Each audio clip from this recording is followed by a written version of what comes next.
Assalamualaikum warahmatullahi warahmatullahi wabarakatuh. wabarakatuh. Waalaikumsalam warahmatullahi wabarakatuh. Perkenalkan, nama saya Ferdian Hasan dengan NIM 201420195.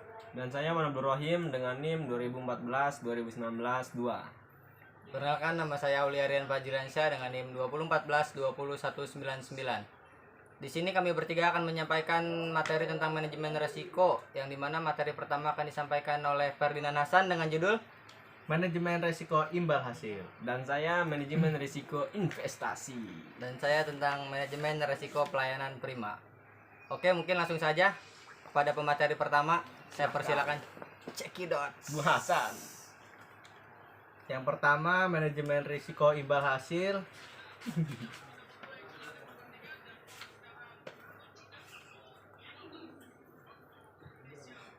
Pengertiannya itu, resiko ini timbul di antara lain karena adanya perubahan perilaku atau nasabah dana pihak ketiga bank yang disebabkan oleh perubahan rencana tingkat imbal hasil yang diterima dari bank syariah.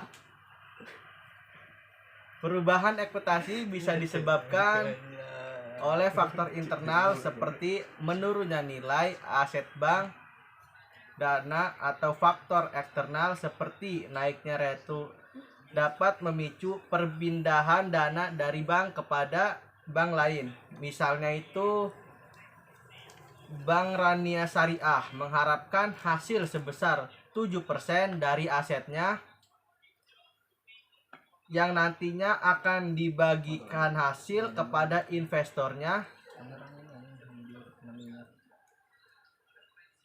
Pada saat yang sama, Bank Indonesia BI naik rate menjadi 8%. Dengan demikian, suku bunga pasar lebih tinggi dari yang diharapkan Bank Syariah. Pada investor sudah pasti akan berharap imbal hasil yang akan diterimanya. Oke, langsung saja kita ke materi selanjutnya yang akan dibacakan oleh Wan Abdur Rohim. Padanya dipersilakan. Bacain lah. Baik. Ini agak Di sini saya akan menerangkan sedikitnya yang saya ketahui tentang risiko investasi. Nah, yang mana risiko investasi ini menurut peraturan Bank Indonesia atau bisa juga disebut dengan PBI, risiko ini ekuator atau bisa juga disebut dengan ekuator manajemen risik, yaitu akibat bank ikut menanggung kerugian usaha nasabah yang dibiayai dalam pembiayaan bagi hasil berbasis profit and loss sharing, ya. Sedangkan risiko ini timbul akibat apabila bank memberikan pembiayaan berbasis hasil kepada nasabah di mana bank ikut mengambil risiko atas kerugian usaha.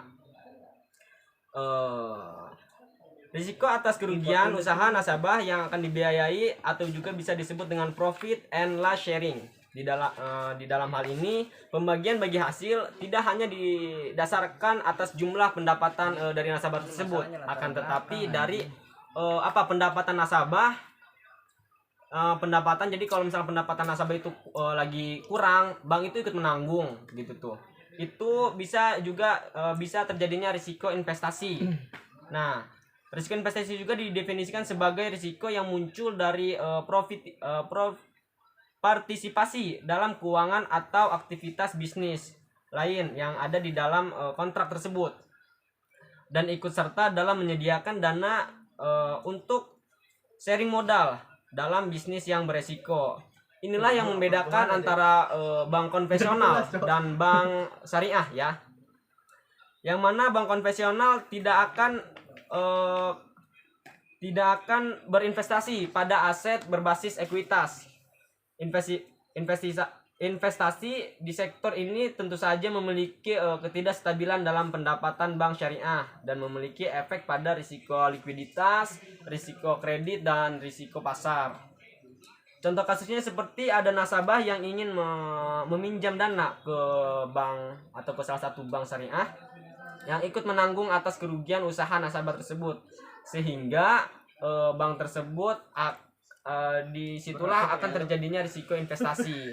Nah, mungkin materi itu saja dari saya yang saya ketahui tentang manajemen risiko investasi. Mungkin materi selanjutnya akan disampaikan oleh Bung Kajoy.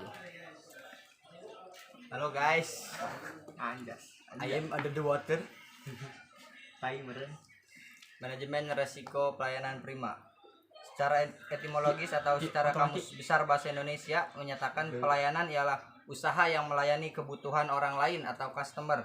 Sedangkan pelayanan prima merupakan terjemahan istilah dari kata excellent service yang secara harfiah berarti pelayanan terbaik atau sangat baik. Disebut sangat baik atau terbaik karena sesuai dengan standar pelayanan yang berlaku atau dimiliki instansi pemberi pelayanan. Cukup sekian. Jadi pelayanan prima merupakan kegiatan pelayanan yang dilaksanakan oleh penyelenggara pelayanan publik sebagai upaya pemenuh kebutuhan penerima layanan maupun pelaksanaan ketentuan peraturan perundang-undangan baik secara baik atau minimal sesuai dengan standar pelayanan yang telah ditentukan oleh perundang-undangan. Selanjutnya tujuan pelayanan prima adalah memberikan pelayanan yang dapat memenuhi, memuaskan kebutuhan serta berfokus kepada pelanggan atau masyarakat secara baik atau terbaik. Pelayanan prima juga sangat bermanfaat bagi upaya peningkatan kualitas pelayanan pemerintah kepada masyarakat sebagai pelanggan dan sebagai acuan pengembangan penyusunan standar pelayanan. Baik, mungkin cukup sekian pemaparan materi tentang manajemen risiko pelayanan prima yang dapat saya sampaikan. Saya kembalikan kepada moderator Bung Ferdian, kepadanya dipersilahkan. Terima kasih kepada teman-teman saya yang sudah membacakan semuanya tentang manajemen yang sudah ditugaskan untuk kita. Sekian, terima kasih. Wassalamualaikum warahmatullahi wabarakatuh. Waalaikumsalam warahmatullahi wabarakatuh. Posting.